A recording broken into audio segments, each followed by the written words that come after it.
আমাদের 8 তারিখের সমাবেশের জনসভার কর্মসূচি আমরা বাতিল করেছি। আমি আশা করব এই নানা চক্রান্ত ষড়যন্ত্র চারিদিকে আমরা এটার কথা শুনি, ওর মধ্যে আজকে জাতীয়তাবাদের পতাকা তলে তার জিতু এবং তার সহকর্মীরা আজকে যেভাবে সমাবেত হয়েছে, তারাই একদিন নেতৃত্ব দিবেন এই দলের, এই দেশের নেতৃত্ব দিবেন।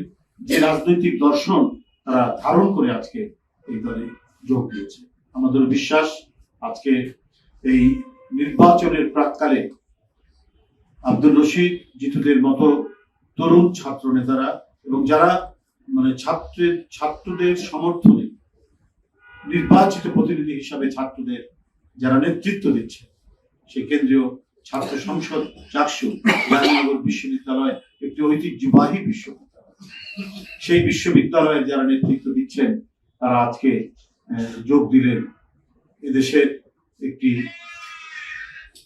সংগ্রামী রাজনৈতিক দল, আপোষহীন রাজনৈতিক দল, যাদের আপোষ করার কোনো ঐতিহ্য নেই, নতজানু হওয়ার কোনো ঐতিহ্য নেই, মাথা নত করার কোনো ঐতিহ্য নেই। এই দলের নেতৃত্ব দিয়েছেন জিয়াউর রহমান, স্বাধীনতার ঘোষক, এটাই আমাদের এক বড় অহংকার। এই দলের নেতৃত্ব দিয়েছেন আরেকজন অসামান্য নারী, তিনি দেশনেত্রী বেগম খালেদা জিয়া।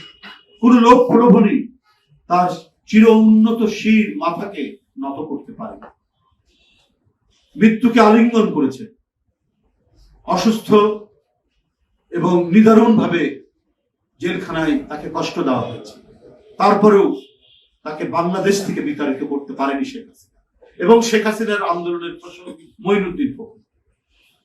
চিকিৎসা না পেয়ে ধীরে ধীরে মৃত্যুর দিকে তাকে ঠেলে দেওয়া হয়েছে। সেই মৃত্যুকে তিনি বরণ করেছেন, আলিঙ্গন করেছেন, কিন্তু মাথা নত করে যান। এই অহংকারও বাংলাদেশ জাতীয়তাবাদী দল, ছাত্র দল এবং জাতীয়তাবাদী শক্তি আজকে সেই প্ল্যাটফর্মে, সেই মঞ্চে আজকে যোগ দিয়েছেন আব্দুর রশিদ, জিতু এবং তার সহকর্মী। আমি প্রাণ ঢালা অভিনন্দন জানাই তাদেরকে, আমি উষ্ণ শুভেচ্ছা জানাই তাদেরকে। তাদের আজকের এই যোগদান নিশ্চয়ই একদিন এদেশের জাতীয়তাবাদী শক্তির তারা সত্যিকারের নেতৃত্ব দেবেন।